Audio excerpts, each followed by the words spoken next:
Man, this is Diane Dawkins, man, and you're listening to The Scoop on owlscoop.com. You already know. What's up, everybody? Welcome back to another episode of The Scoop, the weekly podcast of owlscoop.com, the authority on Temple Athletics. I'm your host, John DiCarlo, and we do have a full house today. We're spread out all over the globe, really just mostly in Philadelphia and Fort Worth, but, you know, it's growing. Our reach is growing. So got Kyle Gauss, Johnny Zawizlak, and live from Fort Worth, Jason Yevis, Colin Schofield, and Ryan Mack. We've got Where are you guys staying? Is that a hotel or like an Airbnb? It is a hotel. Oh. I don't know what it's called, Colin. You would know. You don't know the name of the hotel? Springfield Suites at Fort Worth. I've stayed in some Springfield Suites in my day. Yeah. It's wild that you don't know the name of the place you're staying at. For how many days and you don't know? Well, because there's like three all in the same area, so it's like I just know it's a hotel. Like Well, out of the three, you're staying in one of them. Johnny, we're not doing this, okay? No, I agree with Johnny. It's wild that you don't know. You just wait like that one. That's the one I'm staying in. There's a banner before we walk into it. That you use to get into the room, is it not? Sometimes those cards are just white. They're just like blank. Jay doesn't look at the name of at the name on the front of the hotel. It does say Spring Hill Suites. It's very small. It's very small print though.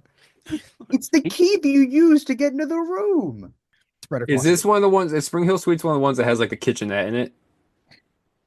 Is it or like you're racking your brain? All you have to do is look. Is there a kitchenette in the room? They're looking, Ryan and Jay are I am looking. the It's like we used to have like a fridge. There's a microwave, and then like we have like coffee makers over there. No, like stovetop. No. Okay, so it's not one of the hotel kitchenettes. Okay, that's more of like a Homewood Suites. You get like a hey, you can stay here for a little while. Setup. So nobody's going out shopping and saying like, hey, let's go find a Whole Foods. Let's chop up some veggies. No, I wouldn't trust Ryan to cook anything. So we are DoorDash veterans here now. Yeah.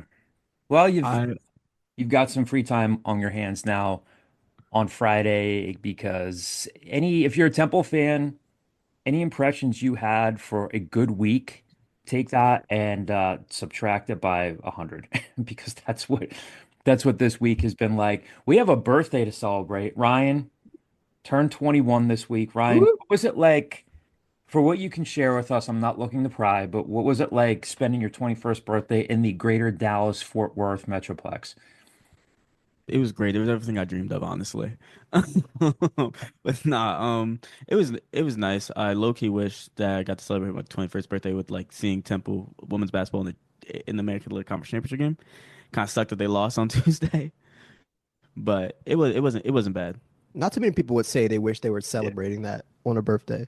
Hey, and that's the first time that sentence has ever been stated. Yeah, exactly. In the history of the world. I've only had a layover down there. What is Fort Worth like? It sucks. The city's the town is nice. My grandma lives in Irvine, so I've been down to like downtown Fort Worth a couple times, like with like the cattle like walk and like in the stockyards and stuff. That's kind of cool. I just don't really like Texas that much, and the 2 to 3 times I've been here, the baggage claim has like either lost my bags or had taken like 3 hours for me to get my bags. So it's not really a fond memory for me. But other than that, it's been great. Yeah, it's been okay. I think the town is kind of a bit mediocre. Whataburger is also extremely mediocre as well. So yeah, we found there is this incredible barbecue spot that is like a 5-minute walk. We've been twice. I've had the best ham sandwich I've ever had in my life at this place. It is so good. Interesting. So good. Ham at a barbecue place is interesting. That's the right move though. If you're in Texas, just do barbecue. Yeah, it is genuinely one of the best restaurants I've ever been to. My only experience with DFW is waking up at Shreveport hungover the day after the walk-ons Independence Bowl and being told that my flight in Louisiana is now in Dallas and you need to rent a car and drive 3 hours to Dallas. So that was fun. Well, got a lot to catch up on. We are here to listen to you, Temple fans. Like we said, bad week down in Fort Worth. Women's season ends prematurely thanks to Rice. The men's season ends after just one second round game and a loss to Tulsa. We'll recap that. We've got some spring football to talk about, answers to all of your mailbag questions. This is going to be a mailbag heavy episode. We want you guys to be able to vent, ask questions. We'll commiserate. The Scoop, as always, is brought to you by Greenspan and Greenspan Injury Lawyers. If you've been injured while on the road or the highway and the crash was someone else's fault, the insurance company is not going to be on your side. You need us, Temple Law grads, who will fight hard to get the compensation that you deserve. We only get paid if we win. So in Pennsylvania or New York, calls today at 215-261-7359. That's 215-261-7359. And you can find them on the web at Greenspans with an S, greenspans-law.com. That's greenspans-law.com. Later on, Mike Greenspan has his weekly mailbag tip. It's a funny one. Got a chuckle out of it when he sent it over to me, so I think you guys will enjoy that. Can I address something before we do on around this date? Yes. I want to make it public record. Raise your hand if you tweeted out the mailbag question on Twitter today. I retweeted it. No, but were you the original tweeter?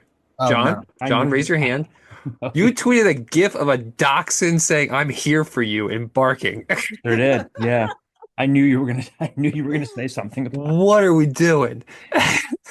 We're trying to connect with dog lovers out there. People are sad, Kyle. Dogs cheer them up.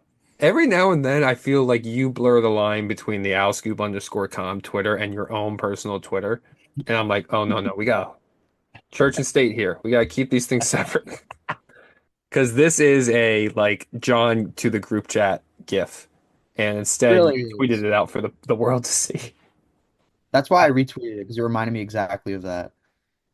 Not because of the whole like making sure we get it out for people to their mailbag question. Secondly, with honor around this date, if there's not one very specific one in here, I'm going to be very upset. Oh God. It's No the pressure. most famous thing that's ever occurred on this date. Now I'm kind of panicking. Not gonna lie. Little Wait, now anxiety heading into it. I like it. Now I'm not sure if I did the. Wait, which date? Beware the Ides of March. March 15th. Oh, yes. Okay. Okay. Yeah. Johnny, what do you have for us? And then we'll go over to Jay. We'll just let you guys scrap it out here. Welcome to another edition of On or Around This Date. We've got a packed events and birthdays here for you guys today. I'm going to ask Colin, would you like to start with birthdays or events? Birthdays. We're going to start with birthdays. On March 14th, 1988, this NBA basketball player was born. He was the son of a 16-year NBA veteran and was a 7th overall pick in the 2009 NBA draft. Steph Curry. Correct. Steph Curry was What was the his father's name? Dow Curry. There we go. Gateway Curry. Moving on to the next one. On March 14th, 1879, this German-American scientist was born. What year was it? 1879. Einstein. Correct. So March 15th, big day. This was 14th, not 15th. Oh, 14th. Hmm. There's only one 15th. He was born on Pi Day? That's fun. Correct. Yes. Moving on to the final birthday on March 15th, 1933, this Associate Justice of the U.S. Supreme Court was born. They held their position for 27 years before passing away. Should have held her position for 21 years. RBG? Correct. Jason, I will head over to you if you have any other birthdays. Yeah, I do. Smooth. This actor was born March 14th, 1933. He is a British actor, and he's widely known for tons of movies, but I'll say he was in the Batman. Michael Keaton. Michael Caine. Michael Caine. Have I told you? I've repeated this on the scoop before. Michael Caine's strategy for choosing a movie. He reads the first page of the script and he reads the last page of the script. And if his character is in both, he does the movie. That's insane. He said that like publicly. He's like, if it's in the first page or the last page, I'm doing the movie. Which, like, now that you've publicized that, if you wrote a role for Michael Caine, I feel like you could like easily manipulate that. Yeah, you could. Yeah. Second to last, or my second birthday, which is also my last, is this director was born March 15th, 1943 in Canada. And he's widely known for like horror movies and weird science fiction ones, I'd say. Really weird science fiction. He's an actor or a director? He's a director. Director, Canadian, horror, and weird. Stephen King? No, Not a director. even That is an even author. weirder. Tim Burton. Not Tim Burton. Is Even Tim weirder Burton than that. Canadian? 1943 is the year. He's 82. That's way too old for Tim Burton. One of his best or most renowned movies is The Fly. Oh, I don't know the director's name for that. I know, well, Jeff Goldblum was in it. Jeff Goldblum was in it, but I don't know the director. Can you give us I the had like nightmares about that movie as a kid. Like that scene where like he first goes into like the thing, he becomes Is that the where Fly. your night is that where your night terror started, you think? I don't know, John. When does your back pain start? We just airing out medical grievances. I had one last night. I woke up at 2 a.m. and just shone my light on a silhouette in my room. And I said, "What the f are you doing here?" And it was just a pile of clothes on my suitcase, which I have yet to fully unpack. I was just cursing it out at 2 in the morning. Did Meg sleep through it or no? Meg's just like either she sleeps through them or she wakes up and realizes like it's not worth engaging because she just does not engage. Love it. I love it. I'm sorry, Jay. Can you give us the initials? DC. Derek Coleman. Don Cheadle. It was Dante David Connelly. Cronenberg. Who? David Cronenberg. Oh, I know Cronenberg from isn't like the Cronenberg effect or Cronenberg sound or something like that. But yeah, I would never gotten that. All right, Johnny, back over to you for events. Moving on to events. On March 14th, 1964, in the first courtroom verdict that was televised in the United States, this person was found guilty of the murder of Lee Harvey Oswald. Oh, wait. What? Did Oh, you wait, the just murder read of Lee that? Harvey. The murder of Lee Harvey Oswald, not Oh, Oh, that's interesting. I'm not sure. initials are JR. Jack Ruby.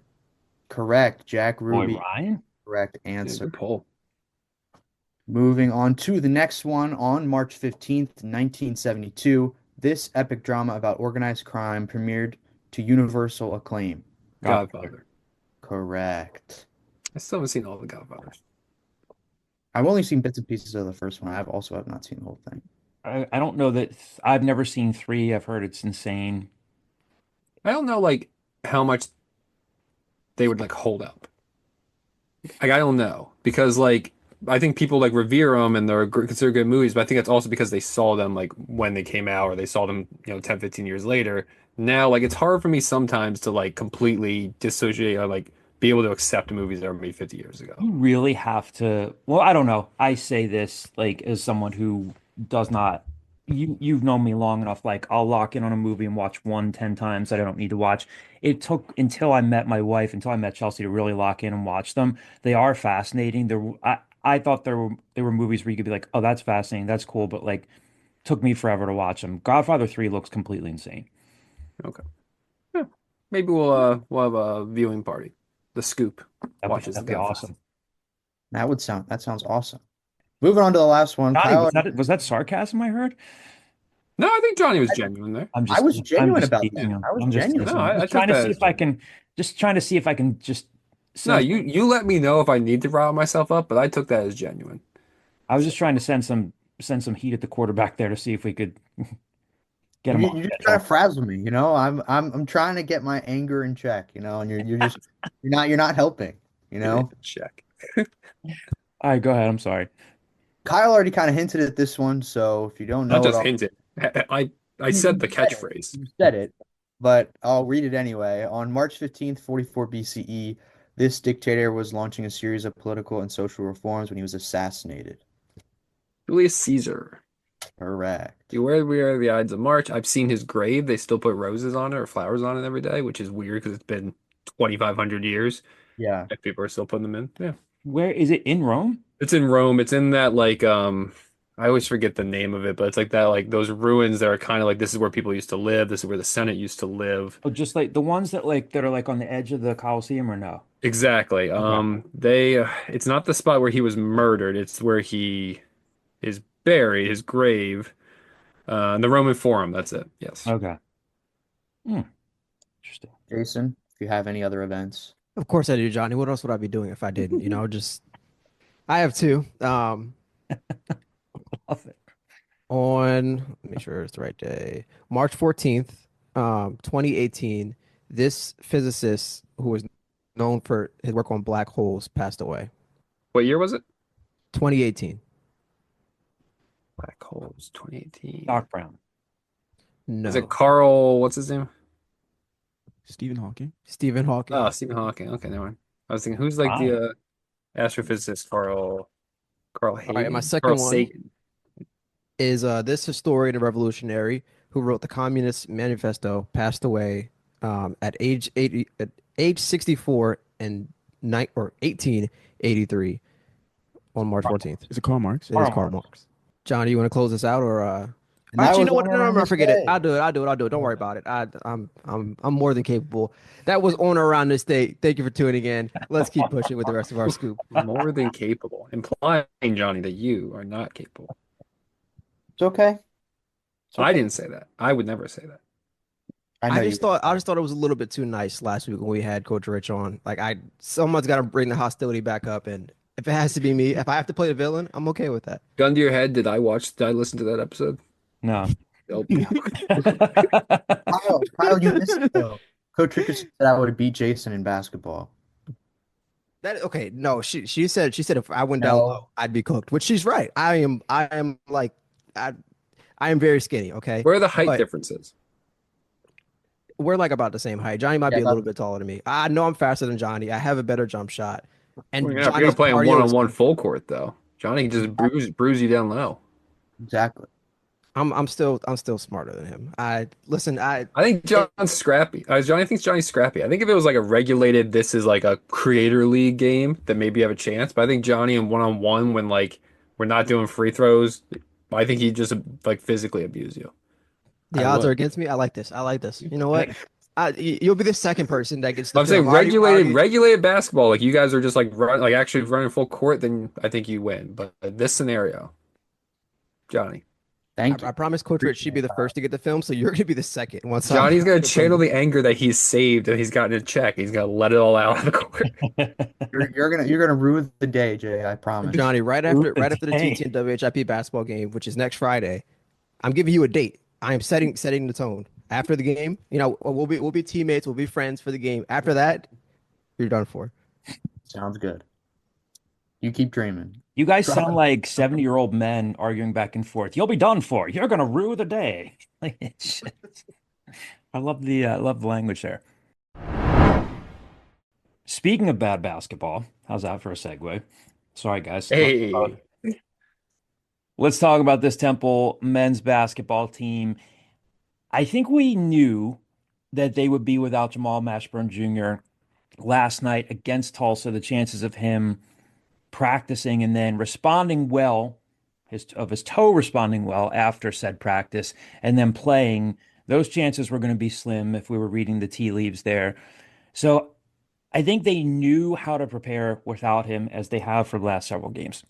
Against North Texas, they moved the ball well, they defended well, they looked well coached. In the first half last night, more of the same.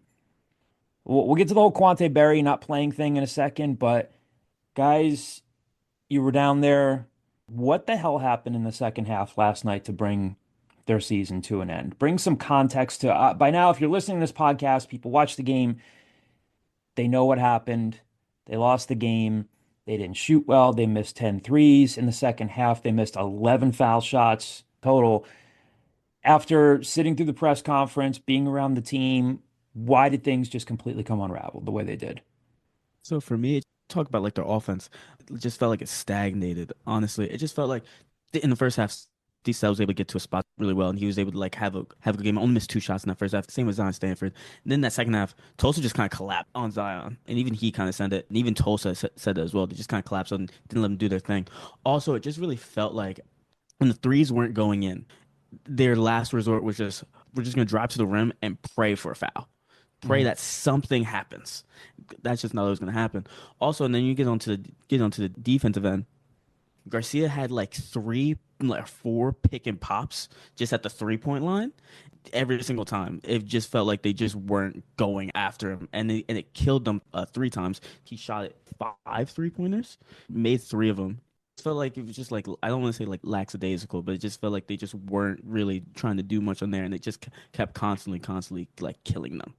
That point's interesting because if you're looking at the scouting report and you're thinking of like who on the floor is going to hurt us, you're not thinking it's going to be him, a guy who I think you had it in your game story last night, had not hit a three since what, last month, and Hmm. shooting like 20% or so. Well, a little higher than that. Not one of their top 3-point shooters. And then he was the dagger down the stretch. And he hit one, and like that was the first one to go in, and he tried to do it again and he missed, and he tried another time and missed, and then just two but other times just back to back. That just kind of felt like it was killing him. It happened like the same way in like the first half. They just kept doing backdoor cuts that end up in lobs, and it was three times they did it. They got it two times, and the second time they just like flat out missed it, but Temple was not defending that well at all. It just felt like everything that went well just like collapsed on them.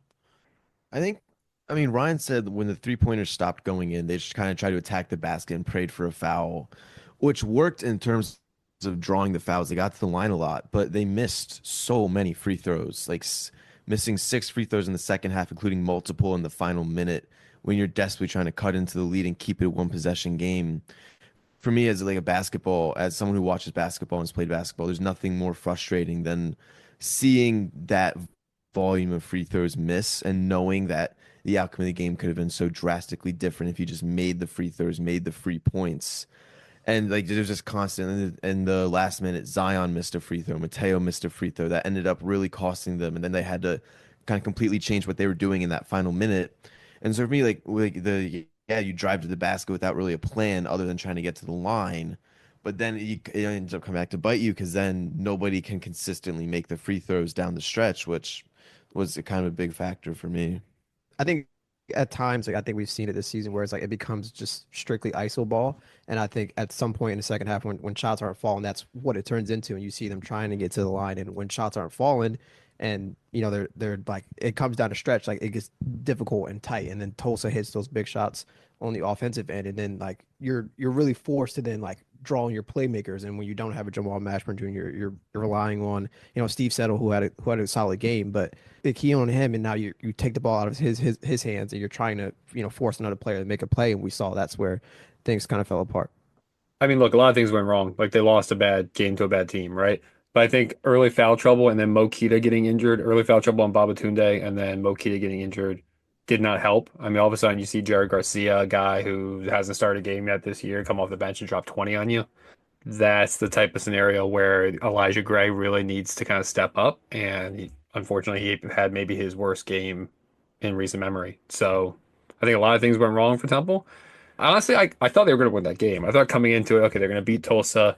They've played North Texas well. Maybe they have the opportunity to make another run here. And then at halftime, you're thinking the same thing because they're just stomping Tulsa, and then they let their foot off the gas. And Tulsa, to its credit, went from shooting threes, which they made none of in the first half, to like has been said here, challenging the paint, getting to the rim, and it worked. And Temple just wasn't able to adjust, whether that's because of lack of adjustments or whether that's because of fouls and injuries and lack of an interior presence. Who's to say? We're obviously going to get to a lot more about this team in the mailbag, whether that's breaking down what went wrong in the game or stuff about the future. But let's look at where they go from here. So keeping Zion Stanford, keeping Aiden Tobias and Babatunde Dordola, Jameel Brown, and Dylan Beattie, I would think would be a priority for the staff. How that all plays out, we'll see. We haven't talked about the Quante Berry thing yet. So Quante Berry doesn't play last night. We knew he'd been dealing with the finger injury. And I thought the way Adam answered the question and then the follow-up was kind of interesting. He was asked, did it have anything to do with him re-aggravating the finger injury? Not to my knowledge, Adam said. He was not told until shoot around that he couldn't go. So no Quante Berry last night. I'm 50-50 on whether Elijah Gray would be coming back. We know, of course, that Steve Settle, Shane Dezzoni, Matteo Piccarelli, and of course, Jamal Mashburn Jr., they're out of eligibility. Last night after the game, Zion Stanford said the following: I feel like next year, with me being an upperclassman are known for being leaders and showing the underclassmen how to do things, just being a mentor to the younger players. I feel like that will be my role next year. Kyle, I'll put you on the hot seat here. What do you make of that? Do you think that's sincere? If you're a Temple fan or if you're Adam Fisher, are you encouraged by that? Or is that a guy who's just trying to say the right thing after a loss? Because he is the guy, again, you want to keep as many of these good young players as you can. Is that a nothing burger for you? Or do you think part of that's sincere from him? I think it's a nothing burger, but I don't want to paint the picture that's insincere. I'm sure he meant that in the moment. It's just that's not it's not a binding contract, right? Like now that the season is over, I think a lot of these things in 2025 happen behind the scenes and honestly sometimes outside of the scope of the actual student athlete. I think there's times when a player can be playing at DePaul or whatever, and then maybe somebody he knows somebody in their school. Hey, if this player was to enter, would you be interested? Blah blah. I think anything he said on the podium, fresh off of a tough loss, is like it's just something he's saying on the podium, off the fresh off a tough loss. Like it wouldn't surprise me either way. If Temple is just full in, now the rev share is a thing, and they're able to maybe compensate Zion Stanford in a way that keeps him at Temple, then great. Because I mean, I think he's followed that. I only want to say stereotypical anymore because it's not stereotypical anymore. But 15 years ago, that stereotypical Temple guard progression, where like they had a role as a freshman, they got better as a sophomore, they become a lot better as a junior. Like he was a much better player this year than he was last year. He was a much more comfortable player than he was last year. I would hope that maybe he sticks around and gets another year of it, but who's to say? Real quick to rewind real quick, not to pour more salt in the wound. I don't want to glance over how good Steve Settle was last night. Yeah. Like Steve Settle was awesome last night. Yeah, And he ever was. since, if you rewind the clock 3 months and you listen to the scoop from 3 months ago, we talked like ad nauseum, like what's wrong with Steve Settle? He's not taking field goals. Over the last like 2 or 3 months, he's been, especially since Jamal Mashbur's been down, he's been their best player. Yes, he has. Like Yeah. I think he has made such a big leap from his junior to senior year that you really wish that you could have seen him play a couple more games in top uniform, but he was very good. To a point where like I think maybe he gets like Look, like a a look. 6'10" dude that shot 50% and 40% from three. Yes. Yeah. Like That's the NBA. Yes. Like, Yep. I mean, and we've talked about this before. He's an outstanding guy. He's a great kid. His family's awesome, and he's had such a cool progression. Like we've had him on the podcast before when he first committed. I talked to him for close to an hour, and he talked about being this skinny kid who was the seventh or eighth guy on the bench for that loaded DeMatha team that had like Hunter Dickinson, like star-studded team. Goes to Howard. He's there during COVID. The way that he has progressed, not just from his time at Howard, even just his time at Temple, he's so much more confident, so much more versatile. I mean, he and Zion really, but really Steve, since Mash has gone down, has been their best player. I would wholeheartedly agree with that. All right, let's dissect now. More happy, shiny people feelings here. This women's basketball team, also a big disappointment in Fort Worth. They win their first game. Again, really impressive against Charlotte. And then the Rice Owls just continue to have their number. Second year in a row, Rice ends their season. Once again, they look like the better, calmer, and more prepared team. Both times Rice was lower seed last year. It was a 60-57 ball game, so a lot closer. This time, not even close. A 67-49 loss. Does Lindsay Edmonds have Diane Richardson's number in these situations? Temple just beat Rice by 20 back on February 28th at home. But, most important game of the season. They played one of their worst games of the season. Same question here. What the hell happened, Jay? I'll start with you. We'll go down the line here. Anybody could look at the box score. People have watched the game by now. What went so wrong the other night? I think it was mostly just and I think it's the same issue we've seen. It's just the half court offense where it's like if Temple isn't getting out in transition and looking to score fast, they struggle. And we've seen that where it's like, you're forcing Tierra East, who at times it feels like once she starts off slow, like she started off the Rice games where she's 0 for 4, it seems like she just keeps shooting instead of like just distributing the ball elsewhere when her shots aren't falling. And I think that becomes an issue where it's like, okay, even if she doesn't have the hot hand, she's attacking, which it would work. But if you're going to attack, you're drawing in defenders as a leading scorer. Kick it out to Atariana Gary on the 3-point line. And while you're on a discussion of 3-pointers, they missed all 8 attempts that they shot against Rice. So I think like that alone, like it was instead of like, and I think Diane Richardson said it as well in the post game, is that they shot only three-pointers in the second half because things weren't falling in the first half, and okay, we're gonna try to find ways to score inside. That didn't work, and it was just a constant issue where it's like, okay, they're not getting in transition because Rice is scoring on the offensive end, and then Temple then has to show half court offense, or Rice limited them by trapping them so that they couldn't get out in full speed and play. So I think it was a combination of things that, like, I think Lindsay Edmonds just really kind of game planned really well. Thierry's had her career night against Rice last time, so he's like, okay, we cue on her, we know what she's capable of. Force her to make decisions, and I think when she was under pressure and in those decisions, she struggled. Let me ask you guys this. Obviously, Diane knows all of this stuff, and they're not all of a sudden going to be this outstanding half court team. But I would imagine that she and her staff, they have to anticipate this. And this is, like you said, this is like wash, rinse, repeat. This is what happens. Are you surprised that it was as bad as it was? And like they had to have seen this coming. Okay, they're going to try to stop us from getting out in transition. We keep talking about some of the same things. Again, the roster isn't going to flip over. You're not all of a sudden going to magically get new players, but they had to know all this stuff, right? And they might have seen it coming and they couldn't stop it. That was the most frustrating thing you're watching, is like there was really kind of no big adjustments in the sense of like, okay, like we're not working against scoring down low, so they just kept pushing forward. And I think that was the issue where it's like, okay, the shots aren't falling from outside. You're trailing big. I think you in that moment you still want to take some outside shots, like trying to at least give the defense different looks and like try to mix things up, which I think was the struggle. But in terms of like good performances, I think Jaleesa Molina had a great game, and I think like the progression she's made from her freshman year to her sophomore year is phenomenal. And Diane Richardson after the game said that she talked to her and was like, this can't happen next year. So I think like she could potentially be a good building block moving forward for them.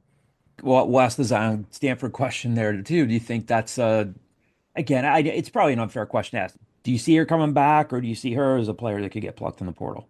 I mean, I think it was just the way Diane had talked about it, and just like, and Jaleesa's that kind of disappointment as well. The way I saw it was like it was, and I could just be told like entirely misreading the situation, but I feel like it seems like if that's something that Jaleesa said to her before they get on the podium and like have that conversation, like this can't happen again, like like I want more next year. I think that like that comes off sincere to me, and I genuinely could just be misinterpreting it wrong, but to me it came off sincere. I agree with Jay that it was. I think it seemed sincere in terms of Jaleesa coming back, and in terms of like just what I saw during the game. And you mentioned the shots not falling, so they just try to keep pushing forward. Every time they got down low, like Coach Rich said, Rice really played physical and pressured them. It's like all hell broke loose every time they kind of got down low, and then Rice collapsed, and everyone just seemed uncomfortable, and it resulted in 19 turnovers, and it was constantly loose balls all over the place. Nobody really knowing what they're doing or where they're going with the ball once the defense collapsed on them. It was just everywhere and no plan. Almost similar to the men's basketball team. It was tough to watch. Jay said there was no adjustments, and there really were just no adjustments. It just kept go downhill. You get trapped, you get stuck, you lose the ball, and you panic, and then it's a turnover or a wild layup that misses, and just rinse and repeat is just kind of what I saw. Yeah, Rice did everything well that Temple usually does, which is protecting the ball, forcing turnovers, and then getting out in transition and scoring efficiently down low. Where do they go from here? What do they need in the portal? I think some of the answers are pretty obvious there, but they now, year one for Diane, ton of roster movement, shorthanded roster, big improvement last season. Their season ends at the hands of Rice. Same thing this year. Season ends at the hands of Rice. They have hit a wall that they need to get around, or they want to get around. Where do they go from here? What do they need in the portal? What do they need to adjust in terms of coaching? What advice would you give Diane Richardson and her staff here? I mean, obviously you're losing players like T.R. East and Tariana Gary, who have been kind of the staple of this program for the last 3 years when it comes to offensive output. But and while like they were great and they were great players and they're going to be like remembered for their efforts here, like they just were not consistent enough offensively for you as a team to want to get back to the NCAA tournament or win or even just win the American Athletic Conference. Like they were good enough to get you in a position to succeed and like flirt with that, but I don't know if they were consistent enough to win you multiple games in consecutive days and get you over the top in the conference tournament. I think the main thing that needs to happen here is obviously retain the players that you can, whether it's the Tristan Taylors, Julius Molinas, the Kayla Turners, like those players like that are going to be, you need to make sure that you retain them in any way that you can. Obviously, with the way things are nowadays, it's very hard, but in any way that you can, try to retain them. And then you have to find some sort of like moxie offensive like threat that is consistent and you can go to in the moments like you guys mentioned that where shots aren't falling, that you can rely on them to come up big in those moments and they don't get the lights don't get too bright because it seems like that's how it's been the last 2 years for TR East and Terriana Gary, where last year against Rice the lights were bright and they kind of faltered and the team faltered with them.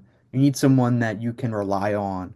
The equal opportunity offense is great and it's a whole like great system that Diane Richardson has, but sometimes you just need an offensive player like that that can go and get you a bucket whenever you need it. And then there's also the aspect of like you're losing a Maya Oliver and Anissa Rivera. Like you need to go get a couple more forwards as well because while Jaleesa Molina is great, she's going to need help down low. She can't do it all herself. So you're going to need to find some other players in the portal or elsewhere to make sure that you can shore up the front court because that's a big part of their team as well. On that note, I think it's important to note that both those players came in pretty late. I don't think anybody was really aware of them until, I Yeah, mean, one hadn't even played last year. She took a year off about college basketball. And then two, I want to pose this question. When you talk about finding that consistent offensive threat, does that have to come from the portal or can that be someone like Kayla Turner who gets more comfortable in the system? I think that is possible. I mean, she showed it multiple times throughout this season. I would be interested to see like in a post TR East Terriana Gary Temple offense, like what she looks like. Because I feel like it was never really like obviously like Tiara Easter Trying Gare would be off the floor and she'd be on by herself, but like it was never like her offense to run. I would be curious to kind of see what it would look like for her after the fact, like have Tristan Taylor run the point and then Kayla Turner be the offensive threat off the ball. Like I feel like that could work. I just think it would. I mean, it never hurts to go out there and try and find someone else that's proven in the portal. And I know like whether with NIL stuff nowadays, that's obviously really hard. But Coach Richardson has a lot of connections. She knows a lot of people. Like, I mean, I'm sure she'll be able to, she can find someone that can be that person. I think Kayla Turner is like she was great off the bench, and I want to see like what that looks like where she is like the one of the primary threats in the offense because Tristan Taylor is your primary playmaker and she's one of the better you know contributors in the American Athletic Conference when it comes to distributing the ball. So what does that look like in terms of that? But I think the biggest thing to me is the forward room moving forward. I think that was an issue where we saw where they were consistently being out rebounded until really the second half of conference play where they kind of flipped that switch and then things started to click and they were more dominant on the boards. I think that played a big part in the Rice game as well, where they can't rebound and Rice is getting second chances and offensive rebounds and just the physicality. I think they really need a strong physical forward who can go in there, get rebounds and be that presence down low. Let's move on to this Temple football team that has conducted its first two spring practices. Casey Keeler said he's never been happier. Everyone's optimistic. All the early tests have been passed. Demarick Morris and Landon Morris, as we first reported, are back. Practices have been open in their entirety to the media. We talked to Tyler Walker, the offensive coordinator, yesterday. We have that story up on the site now. Thanks to Johnny. I was there and got to talk to him as well. We'll have a clip for you from him in a few minutes. I'll be at tomorrow's practice to talk to Brian Smith, the defensive coordinator. This is going to sound maybe disappointing to people. It's cool to see practices in their entirety. Not a ton of broad sweeping conclusions to draw just at this point. Casey's talked about how Landon Morris and Demarick Morris thought or realized that maybe the grass isn't always greener elsewhere. I think anybody we've talked to yet, whether it's been Casey or Tyler Walker, they've basically said, and you'll hear this in a second, yeah, spring ball's different now. They are happy with what they've seen. They're aware that they have holes, and they will address that in the portal, which means that, again, you'll hear this in a second, there's like this elevated sense of urgency now where the coaches know that they are evaluating the players. The players know that they are essentially kind of auditioning for roster spots. Either they might have visions in their heads of saying like, maybe they're the next, what was his name? The kid that went to Georgia Tech, came from Georgia Tech. Was that Spring? Jason Moore. Jason Moore. Maybe they think they're the next Jason Moore and they can go to end up back at Georgia Tech. But then, you have Demarick Morris, who's a cautionary tale, or on the flip side of it, these guys know that, hey, if I don't have a good spring, I could get squeezed here. So Which, to be fair, that happened pre-transfer portal too. There sure, was yeah, always like spring conversations. sure, absolutely. Now I think it's kind of just elevated. I think the one thing that I could tangibly say is that it looks like Maddox Trujillo is telling the truth. It looks like Carl Harden can really kick the ball. Johnny, I missed. I was at practice, had to step away for a second. I didn't see the special teams portion yesterday. I saw it on Tuesday. Looked really solid kicking the ball. The ball sounds good off of his foot. Even Darren Wu looks pretty solid. Again, obviously they have big shoes to fill with Maddox, but Carl Harden looked pretty good. I'm assuming he looked pretty good kicking the ball yesterday at the end of practice too. Yeah, he made one from, I believe it was 48. Obviously he made, like, they do like the progression where they go, and he made one from 48, and then I think they went a little further to like 52, and he missed. But it wasn't like a bad miss. It was like he just pulled it a little bit. Like, it wasn't. So like he clearly has a foot. Like it sounds good when he kicks it. Like, it seems like the entire team has confidence in him and they're cheering him on like after practice and stuff. So like you said, it seems like Matt Shapiro was telling the truth about him. Clearly has a foot, maybe even two. Ooh, but we haven't seen the other. It could be a peg leg. It could. Well, as I said, here are some clips. This is a little bit of the audio from yesterday when we talked to Tyler Walker, Temple's new offensive coordinator. Of course, he helped lead Montana State to the FCS National Championship game. This is him in part talking about coming to Temple. I asked him about like being a fast riser in this business, how spring ball is different now. So sit back and enjoy this for the next couple minutes, and then we'll have more for you, of course, on the other side. Tyler, just if you could tell us just about how this all came together and how you ended up at Temple. And Casey told me the story about like Dan Lanning putting in a recommendation for you, and he said, I'm one step ahead of you. But how did you end up here? Well, I appreciate Coach Lanning. I appreciate that of him. But yeah, I have mutual coaches. Just in the business, it's all about relationships. And I'd worked with some people that knew Coach, and he reached out, and there was mutual interest, obviously, and with his track record and the places he's went and developed, and it was just a good opportunity. Being in Montana was good. It was, but I'm from Ohio, so the wife and the kids, it's good to get back, and it all happened fast. Obviously, we were trying to get ready for a game, so it happened fast, and I was fortunate enough to get out here pretty quick after the national title game, and it happened fast, but it was mainly Coach. If Coach wouldn't have been here, and I know the track record he has and the places he's taken over and developed and turned into winners, it wouldn't have been as appealing. But with what we got going on here, it was a great opportunity. What has it been like for you? I mean, you've been a real fast riser in this business over the last few years and been really successful. You got a program to a FCS national championship game and hadn't been a position coach that long. What's it been like to just have things move along that quickly for you? Yeah, really good players. Got really good players. And I'll be 36, and I've been fortunate to be in a lot of good places with a lot of good mentors and leaders and really good football players. And I have some opportunities where, you don't get here without the help. And I've had a lot of help, both on and off the field. And so it happens fast, but I'm fortunate, but I'm really fortunate for the players that have played for us and the coaches that have helped me get to this point. And it's went quick, but it all comes back to the guys you work with and the relationships you build. Are there guys, obviously, two practicing, you're only going to know so much, but just being around the guys as a whole, are there any players that have stood out to you? Maybe not even so much what they're doing on the field, but the way like they've handled themselves, where I think like I can depend upon this guy, even if it's not like constructing the depth chart type of stuff. I wouldn't say anybody in particular. I'd say groups in a whole. I think the whole, the offense as a whole specifically, because obviously we've been working with everything we've thrown at them, every test we've thrown at them, they've passed. They're eager to learn. They want to be good. They want to develop. So that's been the most exciting part is they killed winter workouts, and it was exciting to get out here on the field with them. They're executing at a high level. This is the second time, that we put this offense in brand new. Obviously in 2021 we put it in at Montana State for the first time, and remembering back till now, it's like, okay, what did it look like that year? And it's very similar. Guys are, there's going to be a learning adjustment. That's just anywhere. But I would say they've expedited it because the eagerness to get better, the eagerness to take the coaching, and the eagerness to, be accountable for one another. So it's been awesome. They've been great. Everybody has.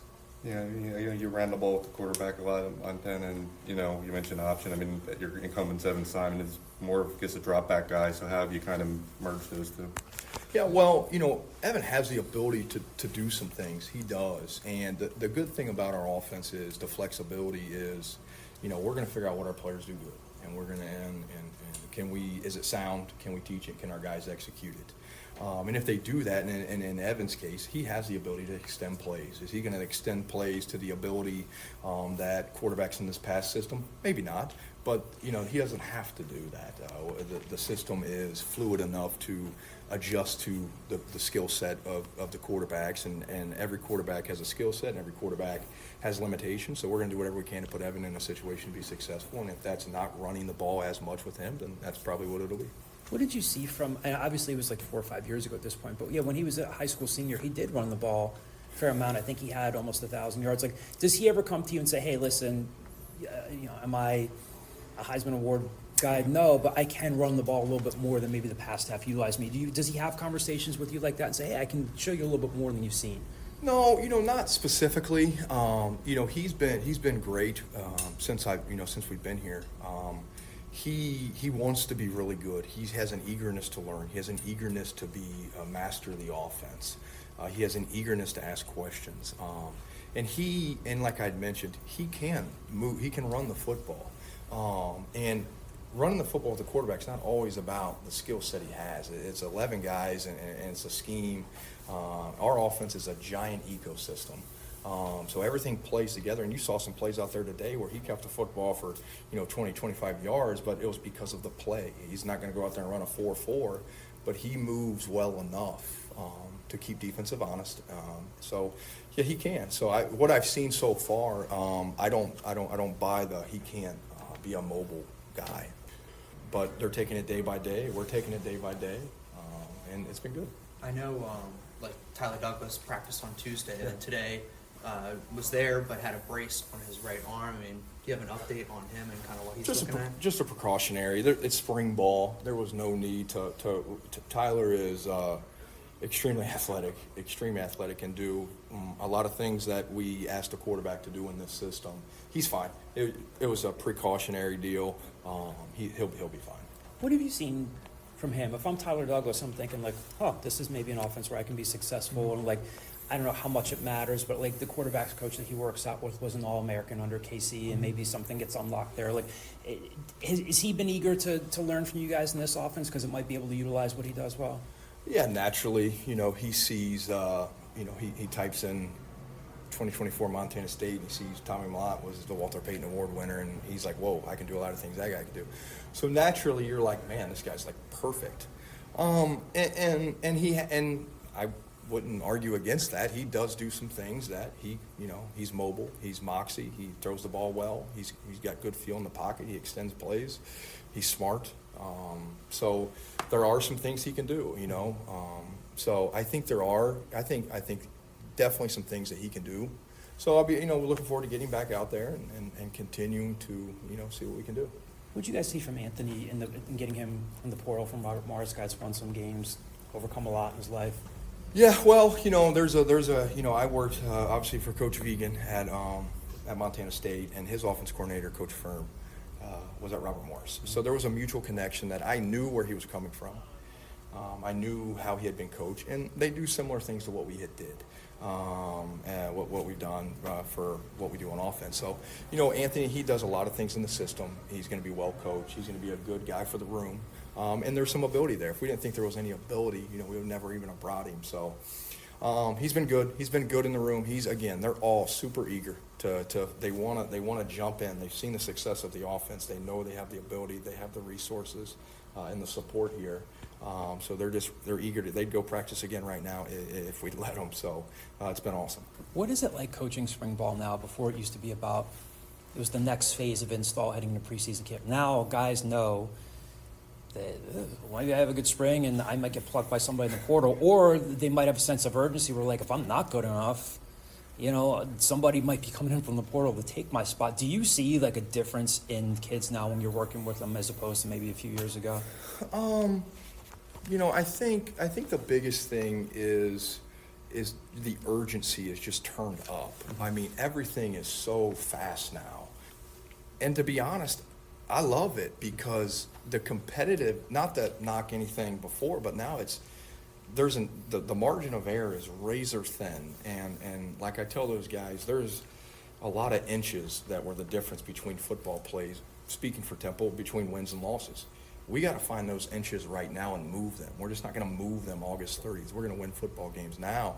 And that's the same with the guys. Like they know, like, this is an audition. Nowadays, I mean, it just came out that we're paying players. So you want to get paid and be treated like a professional, and you got to perform and you got to show up every day. And that's just the way it is.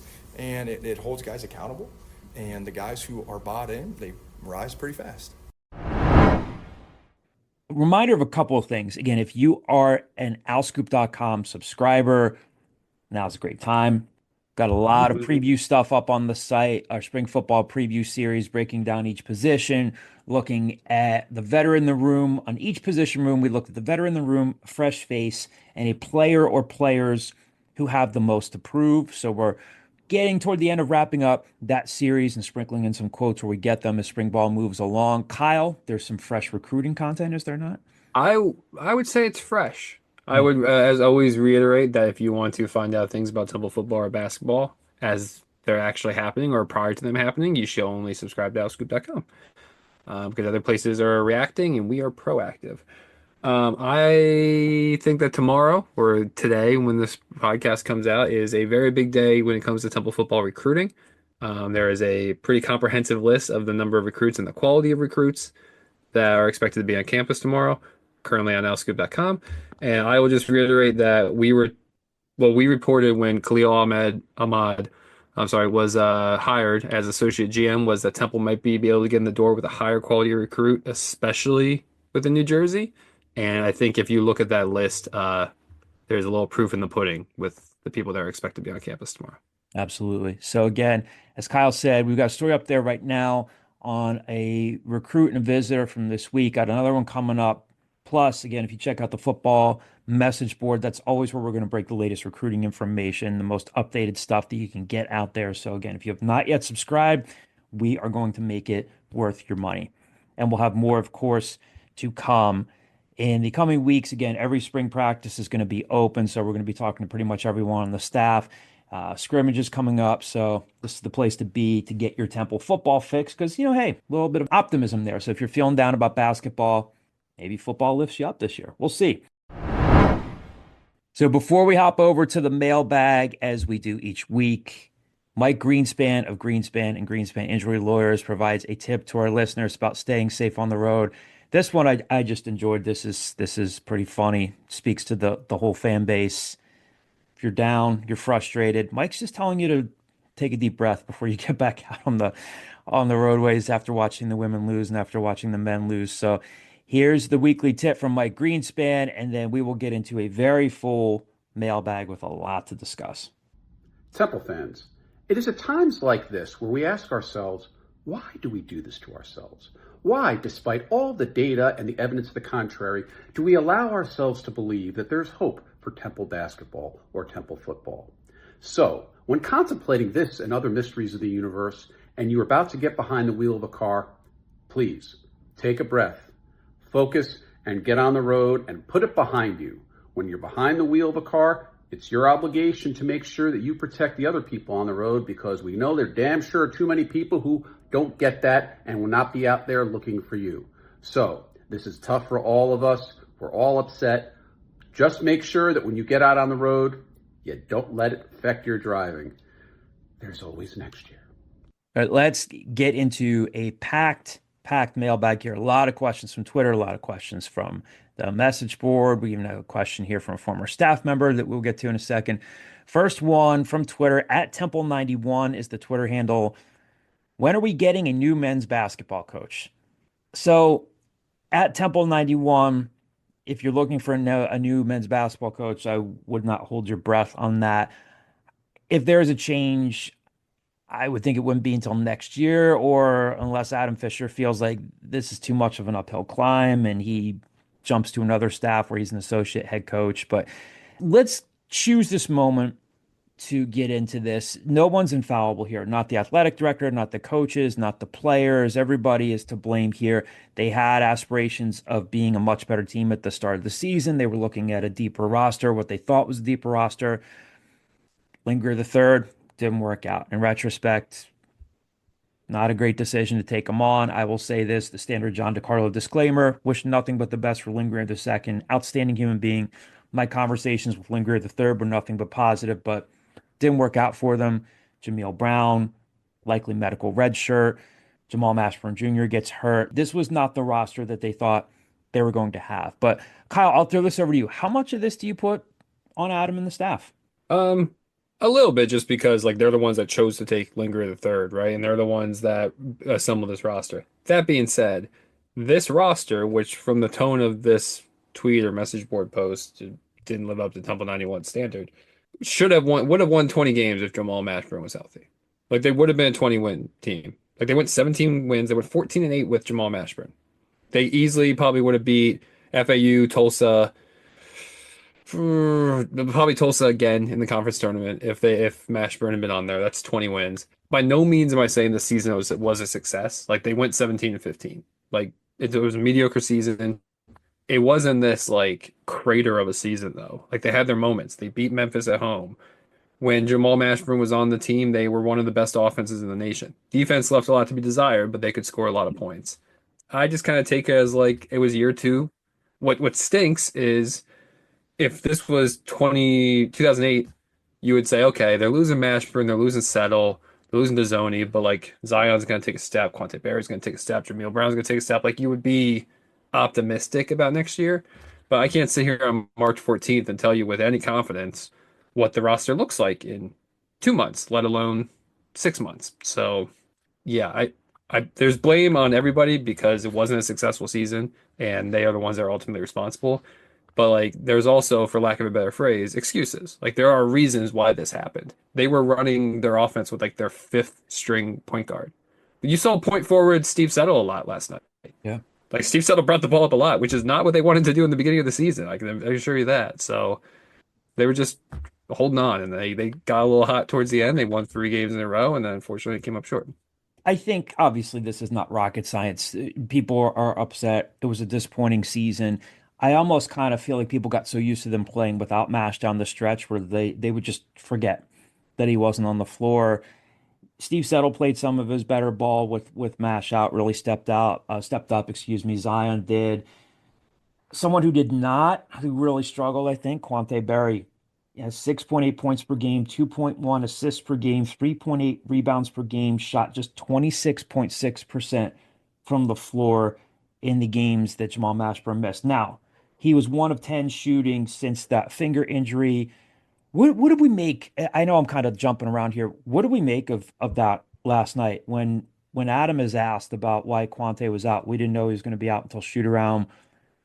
You guys didn't get a chance to talk to Quante last night, but I don't know. I just found that I'm not saying they definitely win the game with him, but it certainly didn't help them to not have a guy who could bring the ball up the floor, and that puts it a lot, like you said, point forward Steve Settle, point, wing guard Zion Stanford, but you didn't hear Adam Fisher say, no, what happened was we knew he might have been struggling with that finger, and we just knew he was struggling with it, and we kind of anticipated they might not have been able to go. He was just very flat and matter of fact last night in the presser. I just kind of thought that was interesting. He kind of hit it around the head. The way that he just kind of like brought like when it was brought up, it just was like he didn't know until that shoot around, and that's not something that you really want to hear. Especially he's been playing those last 3 games beforehand when he injured the finger. It wasn't like he was like he had missed like that Tulsa game, he had missed that North Texas game. No, he was playing. Like he might not have been playing well, but he was still playing. Then next, you need a win or go home game in the conference tournament, and now you don't want to play. Even like during the game, it was kind of weird to see like Jamal Mashburn wasn't playing. He had his boot on, but he looked locked in to what was going on during that game. Like he looked visibly locked in. Him and Bobby Jordan were talking on the bench, and like there was a time where he like got off the chair and like got on like was on like one knee, just like zoned in what was going on. And then you look maybe like a couple feet to his right, and there's Quante just like barely even paying attention. There was maybe like the first 5 minutes where he was like got off his feet off the bench and like looked like he was like somewhat like trying to be there, but then he just looked checked out. He was just he really wasn't paying attention at all. In being around Mash a little bit and being able to kind of check in with him during this time when he was hurt, he was really, really, really, really trying to get back. And yes, trying to weigh out, okay, do I have a potential pro future ahead of me? Maybe, but like he wanted to be back out on the floor. Again, you guys didn't get a chance to talk to Quante last night. He was not made available to reporters. I hope everything is okay with him. You never know what's going on in somebody's life. But if he didn't re-aggravate the injury, yeah, just kind of found that to be a little odd. Only thing I'll add is Adam Fisher usually goes out of his way to defend his players and kind of keep Yes. things in-house. And the fact that he just matter-of-factly revealed, like, yeah, we didn't know, and then he shows up to the shoot around and says he can't play, is probably a little telling in itself. Yeah, yeah. Next question here comes from our friend Javon Edmonds on Twitter. Javon is now up at Oh, Syracuse.com. He's going to be covering Fran Brown and Syracuse football. Javon said to us, I'm looking at current NBA players becoming active factors for their alma maters these days, and it makes me ponder the question, is it possible that John Rothstein had a point about Temple selling out for football? We've got paid guys in the NFL, meaning guys that have gone on, to their second contract, guys like the Deion Dawkinses of the world and Brandon McManus, and no one in the NBA. I'll tackle this one quick, and then Kyle, I'll tip this over to you and anybody who wants to ask or answer. I get where you're coming from, but Temple's failure has been we can walk and chew gum at the same time, and they haven't done it. I don't think that you had to. I get where you're coming from because a lot of people have said that. Like, does Temple need to just scrap the football experiment? And I know that sounds like a shot across the bow to football, when they really revive the program, and we'll see what Casey Keeler does here over the next few seasons. But Temple should be able to have a thriving football program, meaning thriving like doing well in the American Athletic Conference and a thriving basketball program. I think the people who come in, whether it's Adam Fisher or Casey Keeler, they say, "Well, we have pretty good resources here." I don't think that one has to be sacrificed for the other to thrive. I completely get where you're coming from, Javon. I do. Other people have said that, but this comes more from institutional errors, not being prepared for NIL, going way back to, again, the late great Peter Leocoris did a lot for athletics, had cared about athletics as much as any Temple president, but Temple not taking care of football when it was in the Big East. And that was it, all of it goes back to that. But both of them could have coexisted. You could definitely argue that football, the revival of football, got Temple into the Big East temporarily and got it into a conference with a better media rights deal than the MAC. There's no reason why both of them shouldn't be able to coexist. Again, Rothstein works my last nerve. Again, could be the nicest guy in the world. I've never met him. Understand where you're coming from, but I don't think it has to be a one or the other type of situation. yeah, and to provide examples, like Javon, you're about to cover an athletic program that's Yep. done both. Like Syracuse has had good football and good basketball at the same time in the past. Like, it's easily doable. Look at the American. Memphis does it better than anybody. They're good at football, they're good at basketball. I would agree with pretty much everything you said. However, just to play a little bit of devil's advocate, from the parameters set or from the question asked, if you've got paid guys in the NFL and nobody in the NBA, maybe you should scrap the basketball program, keep the football program, right? Like, I think you're showing whatever Temple's been doing. It led to Deion Dawkins getting paid $20 million a year. It led to Hassan Reddick just signing another 1 year, $15 million deal.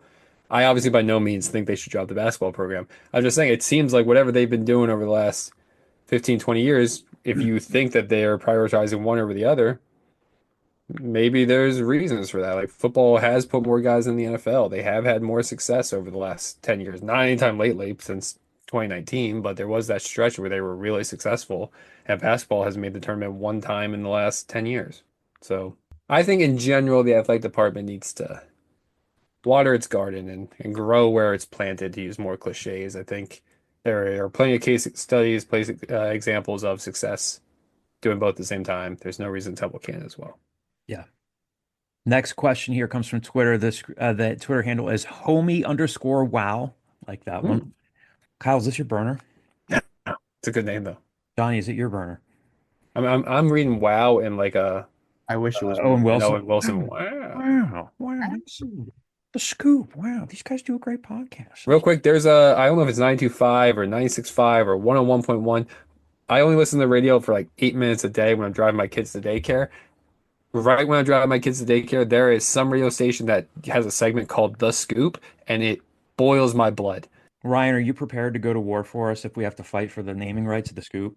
Oh my goodness. I've been prepping to be in the Marines. So this is just it just goes right into my and right into my goals. What does one do to Oh my prep to goodness. go into the Marines? This is my dream. Oh my goodness, my calling. I'm so excited. Ryan, I would like elaboration. I think we Ryan skipped Mack- over a couple of Sienna those. is looking over very unapprovingly right now, and now Ryan's getting yelled at. Ryan Mack Okay. and Marines. Kyle, context. Maybe 2 months ago, I got a call. Oh no, I was at work 2 months ago, and some Marines bumped into me at They work said, and talked to me "That's our target." about joining. And then I have a really bad problem of not being able to say no. So we just started talking. They gave me his card, and I gave him my phone number. Nothing happened for like 2 weeks. Yep. Next thing you know, I get a call from a recruiter talking to me about, hey, you Been want to be there. a part of the Marine? You want to be a part of the Marines? I couldn't really get out of it because the place you where can. the place Yes, where you the can. place where he is in my hometown. So it's just You oh my can very God. easily get out of it. You just say, "I'm sorry, I'm not interested."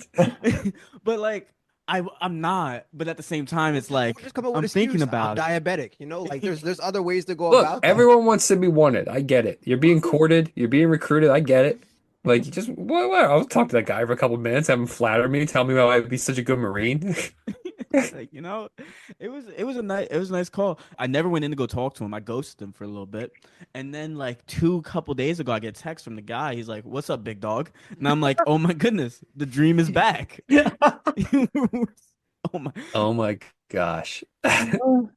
I think I've told this story before. Right after I graduated from Temple and I turned down the one offer I got at Temple and I was waiting to see what would happen, I applied to so many places, including the Army. And I got a call when I was hungover as hell in Lake Harmony up in my friend's mountain house. And some guy be like, "This is Staff Sergeant blah blah. I want to talk to you about thing whatever." My future wife is next to me. And she tells the story all the time. It's me, my voice like cracked. And I was like, now's not a good time, sir. We'll have to talk later. And I just blocked the number and moved on with my life. Just never heard from him again. But I was like, the second it became any chance of it being real, I was like, oh no, armed forces are not for me. God, this has been the highlight of my day by far. This is amazing. Kyle, do you I love that you're going to end up being a Marine just based upon refusal to say no. Yes. The guilt. Just by wanting to avoid the awkwardness of having like a sort of tough 20-second conversation, you're going to end up like, I'll sign up for 6 years. Oh, seventh year, I get a $20,000 sign. I'll make it 7 years. I'll pay for my grad school. My GI Bill, I can go anywhere. I can go to Harvard with my GI Bill. Trust me, the GI Bill is very clutch. Yeah. I'm not knocking it. People look, that's a path for That is people. that is not an endorsement of any sort. It's a path for some people. You Pull made yourself up by the you made a bootstraps. nice little photo edit of me in the Marines uniform. Can drop that. I believe in. this is called stolen valor. I believe Yeah. that's what you were what you're talking about. This is amazing. It's amazing. We gotta explore this. This needs to become a bit of a bit. I love this. Don't worry, just wait 6 years, you'll get drafted anyway. You might as well sign up now and get the money. might not have to wait that long. All right, Kyle, homie, wow. To get back to the point here, we started talking about Owen Wilson. We got off track here, but I enjoyed it. 3 questions from Mr. Homie Wow on Twitter. What are the names to keep an eye out for coming up here in the portal? Where will we rank in NIL in the conference once rev sharing is put out? And when will Mitch Morgan ever give up his pocket change and give $5 million to Temple NIL? Mitch Morgan is the chairman of the board of trustees at Temple. He's been extremely philanthropic, particularly to CHOP. Especially with Children's Hospital of Philadelphia, yeah. Yes. So I don't want to paint Mitch Morgan as someone who is not generous with his time and his treasure. So I don't know what his intentions are with NIL. That is above my pay grade. I get it. I get people wanting to ask about, like, are the trustees invested? Don't know. Where will Temple, let's go backwards on this. Where will Temple rank in NIL in the conference once rev sharing is put out? You'll never know. No, I don't think. Temple, I would be shocked if somebody ever locks down a concrete number from Temple, let alone all the AAC peers. Yeah. I think we talked about this in past episodes of The Scoop. I think that Temple is running behind. Again, I know we always say this as a qualifier. no knock on Andy Carl and the Tough Fund. Andy's one volunteer doing this by himself, but the biggest issue that Temple is looking at right now is the bridge between the end of the season and whenever rev share kicks in. People are going to come after, pick a name, Zion Stanford, Aiden Tobiasen, Quante Barry. What is the plan? Is there a plan? Has Arthur Johnson talked to Adam Fisher, Diane Richardson? We know as of last week he had not talked to Diane Richardson. So that I think is the bigger question to ponder, and it's one that they I think need to get serious about if they want to have a competitive roster for next year. And the first question there, as I lost track in the script here. Can the youths tell me something real quick? Yes. How come I see on Twitter that 5 people have responded to a tweet and I click it and there's no responses? I've had the same issue the past couple nights as well, so I can't tell you. I know Twitter was down like earlier this week. So this is Elon's fault. Yeah. Okay. Why don't you call Elon? You're an Elon guy. I'm just kidding. I'm just kidding. I'm just kidding. I'm just kidding. I'm just kidding. Just kidding. We're talking to me? Just kidding. Just kidding. First question, and the original 3 question list here from Homie Wow. What are the names to keep an eye out for coming here in the portal? A friend of mine who has said, rightfully so, the portal is never closed. It has official window dates, but I don't know if this guy is going to enter the portal. But if he does enter the portal, one player who I think would be really good at Temple and almost ended up at Temple. Who am I thinking of, Kyle? I have a couple names. I just want you to say because I'm curious if we're thinking of the same guy. Isaiah Pasha. Yeah, that I think he's going to go bigger than Temple. I think if he does enter, like he wanted to come to Temple. Yes. Yeah, he did. In the discussion. Yeah, I think he'd be interesting if they could get him. I think that'd be good. I think what's the biggest kick in the and like they just straight lost out on this guy. But like seeing how good RJ Luis has become Oh, at St. yeah. John's, you're like, holy crap. If they had actually sealed the deal on him. Yeah. Big Yeah. East Player of the Year. He was a second team All-American. Again, Lost out because of NIL. Because of NIL. yeah. Like they can say the little recruiting pitch that, well, Frank Martin spoke in Spanish to him at his visit, and that's why he committed there because he felt a connection with Martin as much as he wanted. It was NIL. So Yeah, lost out on him on NIL. verbally, we know beyond a shadow of a doubt, he verbally committed to Temple, but then wanted the next phase of the conversation to be, okay, what are we going to take care of here? This is what, and again, they might have had RJ for a year before St. John's came in with money, but this is why it hurts to be as behind as they were on NIL. Just being fair. Other names that like make sense to me that you're like, okay, if this guy come like enters the portal, is he the type of player that could play at Temple? And I think the answer both is yes. I think Deuce Jones LaSalle, if he entered, would be very good at Temple. And a guy who's smaller, so maybe that kind of restricts him, but it's just like the productivity speaks for itself, is Bud Clark at Merrimack. West Catholic, Zion Stanford's high school player, averaged 20 points, 6 assists, 4.5 rebounds a game this year. He's another guy that if he decides to go up a level is somebody I would be interested at if I was Temple. Isn't it kind of funny that guys like them, and I don't know what the market's going to be for a Bud Clark, but like a guy like Jameer Brickus, too short, too short, too Yep. short, ends up at LaSalle.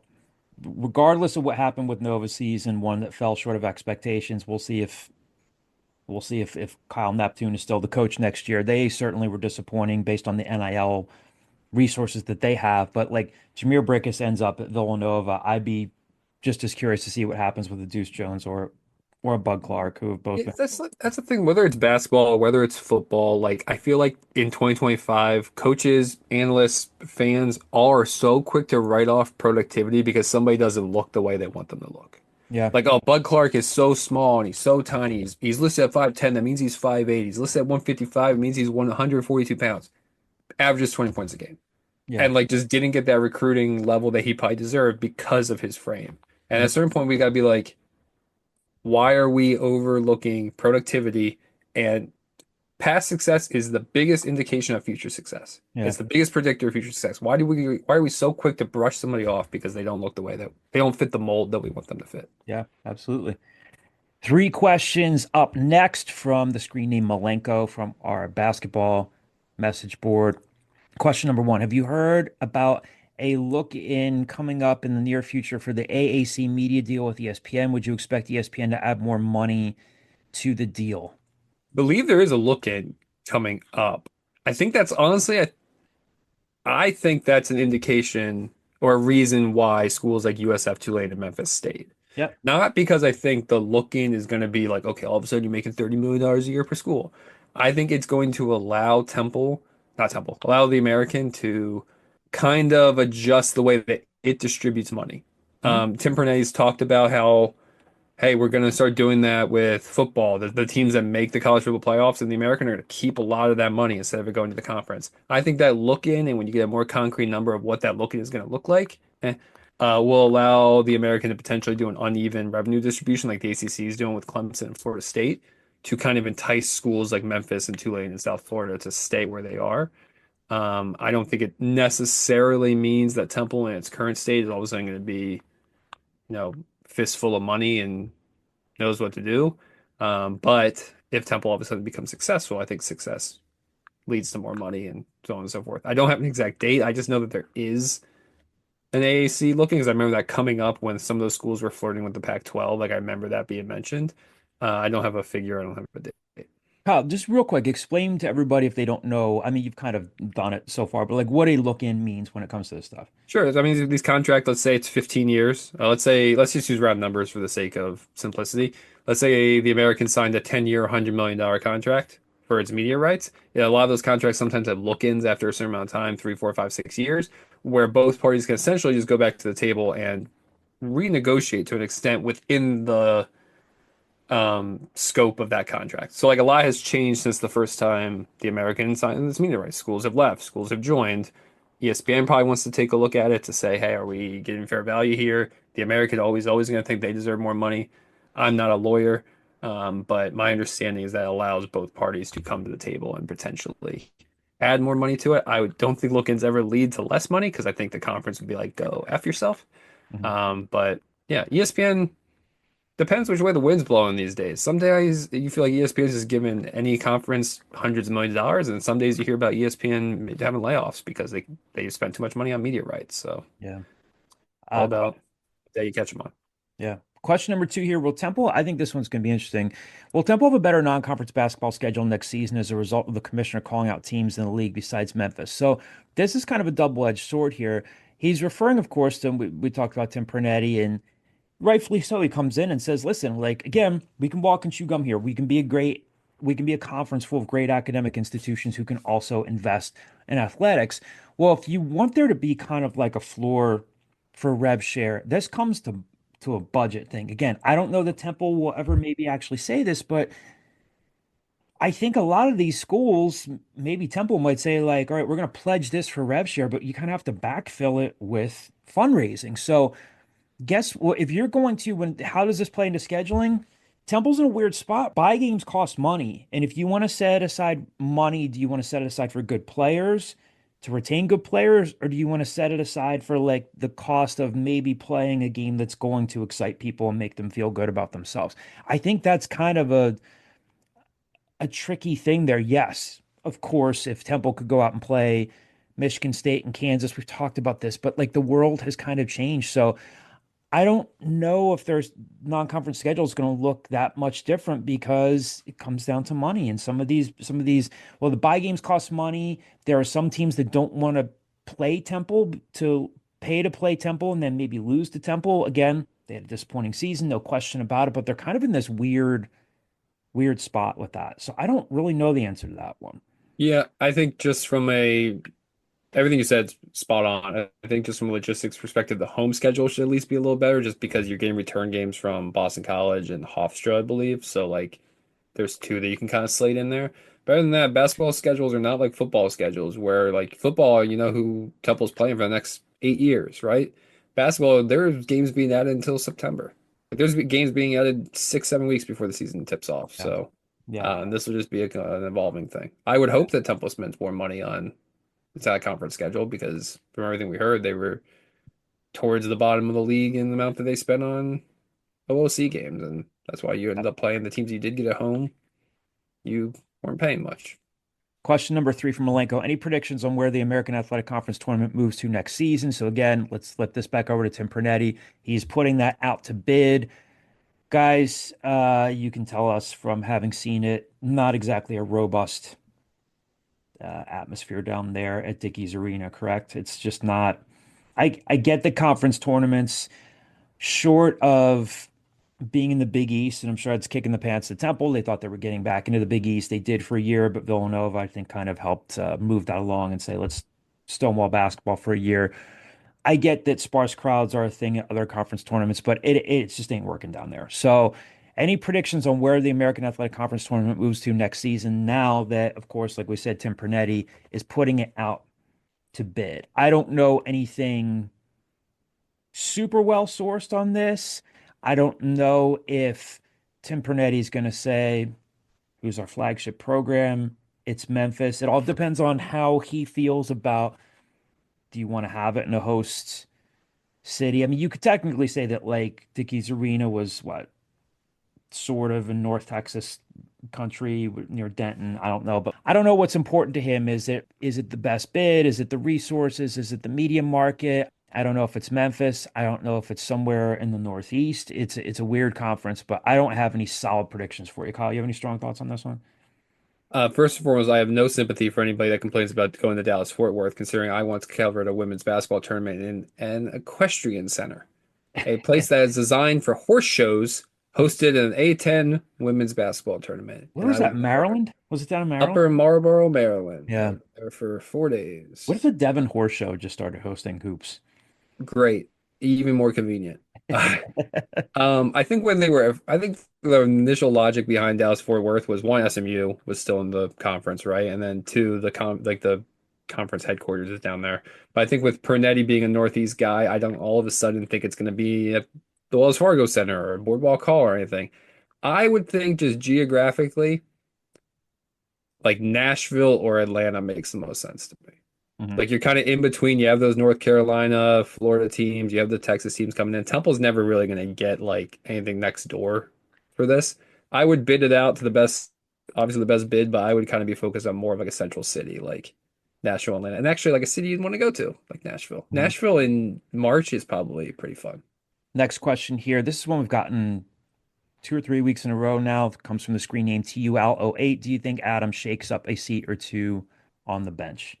I don't know. I don't know if I feel any differently about this one unless somebody feels like there's an opportunity somewhere else. I'd be mildly surprised if Adam Fisher looks at Michael Huger, Chris Clark, or Bobby Jordan and says, "You're the problem." Right. I don't think that's where he feels the Yeah. problem is. And I don't want to paint the picture that like I said, like this season was a resounding success, but I think that 3 game win streak at the end of the year kind of gives Adam Fisher enough clout to be like, look, we're a above 500 team. Nothing went our way, and we still went above 500.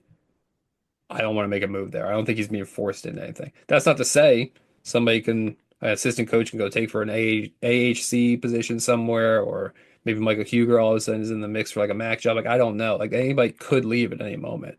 That's the most confounding thing I think about this season is that, 3 game win streak at the end of the season. Again, it was a disappointing season. Last night, bad game.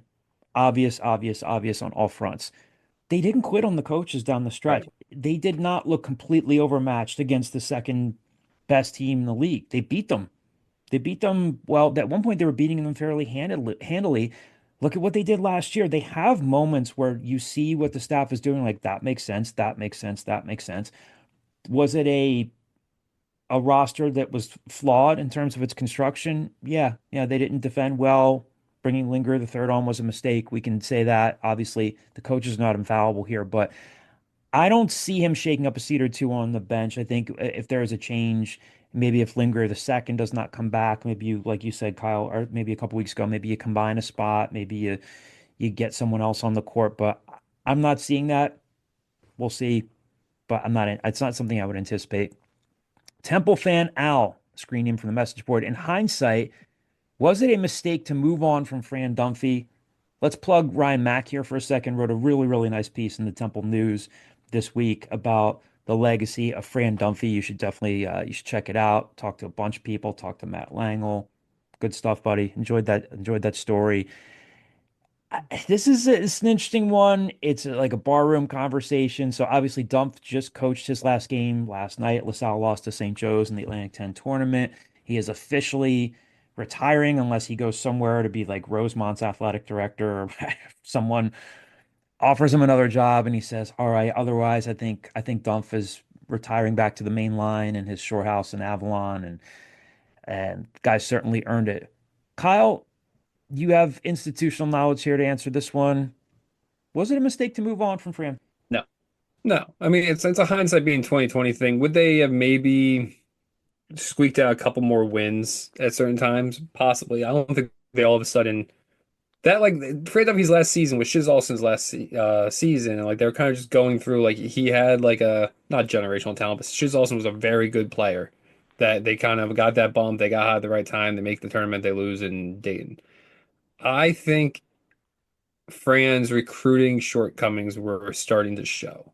I think the fact that Temple was kind of able to even get to 17 wins in the American under Aaron McKee and now 17 wins under Adam Fisher was because recruiting started to show. I don't think Caleb Battle comes if Fran Dunphy's here. I don't think Damian Dunn comes. I don't think Nate Pierre-Louis comes. Like the guys that you can like point to as like these were successful individual players at Temple, I don't think would have come for Fran Dunphy. So I think instead, if Fran Dunphy had spent a couple more years at Temple, you would have seen more of like what LaSalle has been the last couple of years. Like, yeah, LaSalle became more respectful than it was because Fran Dunphy can coach the hell out of offense and he knows how to make in-game adjustments very well. LaSalle wasn't all of a sudden winning 22 games a year and making the tournament, right? Like, they were still like a below 500 team that just needed somebody to stable the to steady the boat on an athletic program that needs a lot of help. I think Temple would have got about the same result if Fran Dunphy had stayed. Yeah, I think he's of the three. I love Fran. Fran is a great guy. He did very well here. I look back on the Fran Dunphy era probably more positively than most people do. I think he got a lot out of less sometimes, and I think he had the ability, like I said, to coach offense out of his ass. I think it was over. I think it deserved to be over, and it was over at the right time. Yeah, I get the question. Temple hasn't been back to the tournament since they moved on from him. And again, I have a ton of respect for Aaron McKee too.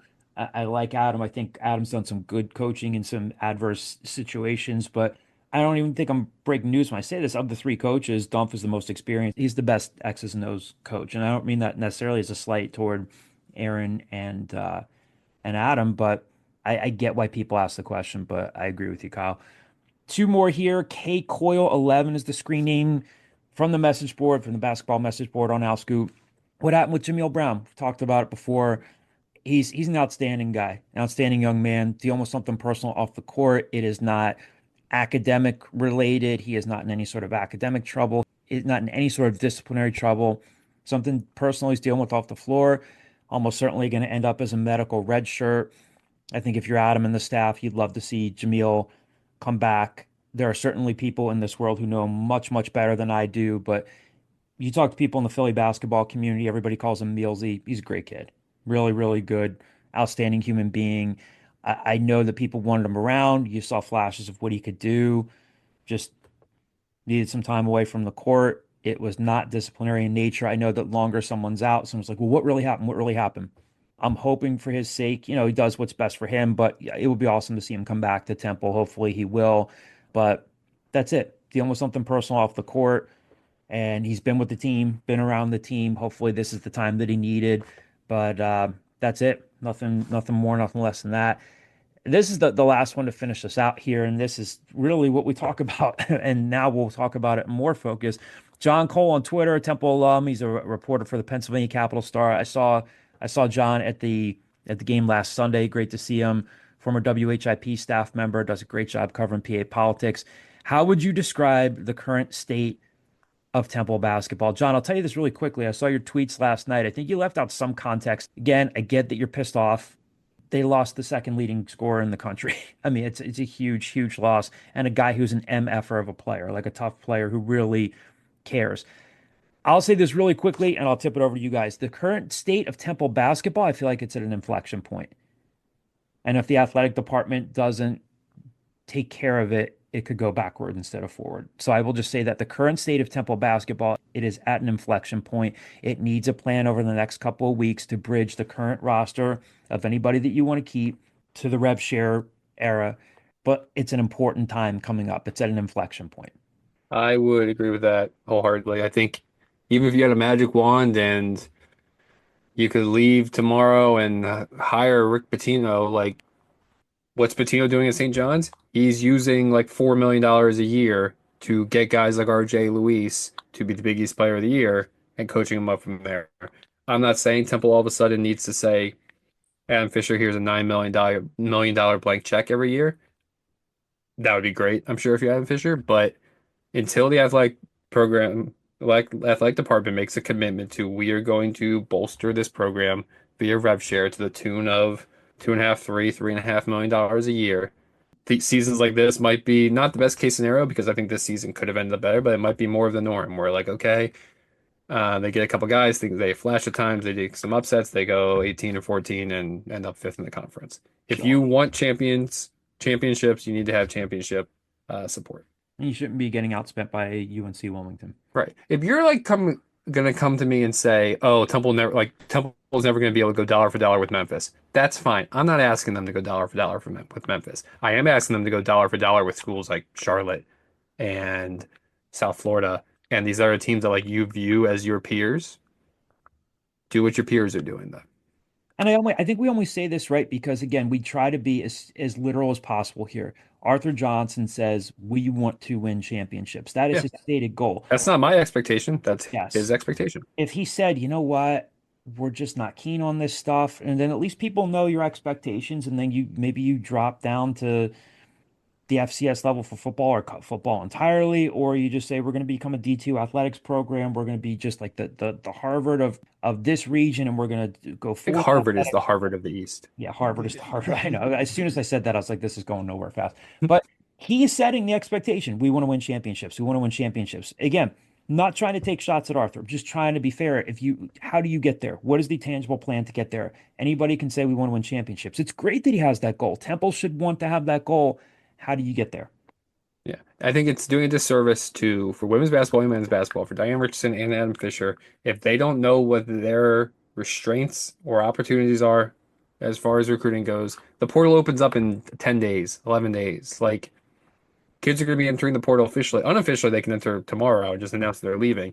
It's going to be officially kids in the portal the Monday or Tuesday after next weekend. So, like, if they haven't had those conversations with those programs yet, this is what your budget is for rev share, it's time to have those conversations, because this is going to get frantic pretty soon with players leaving and players joining. I'll say this really quickly to close us out, and I don't want to give the guy's name. For all I know, he could be okay with it. But like, I had a chance to talk to someone at the event a couple of weeks ago when Adrian Wojnarowski and Kevin Nagandi came in for the event that the athletic department, the Tough Fun, hosted. Someone who's donated to Diane Richardson. Happened to talk to him at the Peabody afterwards. Great guy. He listens to the podcast. Again, I'm just not giving his name out here because I don't know if he'd want me to out this, but nice guy, generous guy. And he talked about a player that Diane lost last year. And he basically said to Diane, you lost her over $5,000. We should not be losing. Now, we're going to be talking about bigger dollar figures on, like, in terms of impact players. But he said, what can I do? What can I do? We should not be losing a player over $5,000. That's a shame. I'm not saying said player would have had Temple competing with Dawn Staley this year, but that's part of what we're talking about here. I mean, we have a dozen examples like that, right? Like, oh, Temple probably recruited that player better than anybody, but it came down to bottom figures. Or, oh, that player was at Temple for other sports, became an all-conference player in the same conference, and left over $40,000. Like, those things happen. They happened at the time because Temple's fan base hadn't contributed enough NIL to do this. Going forward, is NIL still a factor? Absolutely, it's still a big factor. The biggest factor is rev sharing. Mm-hmm. So, and that comes from the university. The university needs to make those commitments over Joe Schmo, who's donating $1,700 a year to the Tough Fund. So, and if Temple fails, and 5 years from now we're talking about, hey, Casey Keeler, a Hall of Fame coach, won 12 games in 4 years and then retired, my primary blame is going to be on the administration. I'll also be dead in this scenario. I'll be gone. I'll float into the ether. So I will come down in my ethereal form, like the ghost of Temple success past, and I will rattle my chains and let you guys know this is why Temple failed. Give us the voice. No. Please. It's my voice. This is my ethereal. Why would I have a different voice when I was dead? I thought you were my ethereal presence will sound like me, look like me, be as tired as me all the time. And that's what I will deal with. I thought you were going to give me the Scrooge from Strawbridges. I, multiple times in the last 4 months since they announced that Macy's is closing, have looked for like Macy's Wanamaker building liquidation sale because I want to buy that. Presumably, it looks small because he just sticks his head out and says, I will change, I must. But in reality, I bet you he's 18 feet tall, and it's just because he's up there. I'm going to have 18-foot tall Ebenezer Scrooge out the window talking about how he will change. If anybody has a connect at Macy's that knows when they're selling their Christmas Village animatronics, kgals@gmail.com. JGDeCarlo@gmail.com. You know, What, we got a bidding war over it? A bidding war. Oh my God. yeah. It's like I keep losing this guy JDC 69420 keeps outbidding me. But it's not me. It's you know who it is? It's Ryan Mack trolling coming up with, and it's also Ryan Mack as he's about to. I was going to say if in this scenario in a few years from now our country's not in a better place, it's because Ryan Mack didn't join the Marines. I just googled it again. I find no liquidation sale yet. John, in about a year, I'm gonna come back into the newsroom. Private first class. Ryan Mack will come back in his formal Marine attire. Thank you, everybody. Thank you for all the mailbag questions, for listening as you do every week. We really, really appreciate the support. We'll be back next week, talk more hoops, talk more roster developments, spring football, anything else you guys want to put on the agenda. Thanks for listening. Talk to you soon.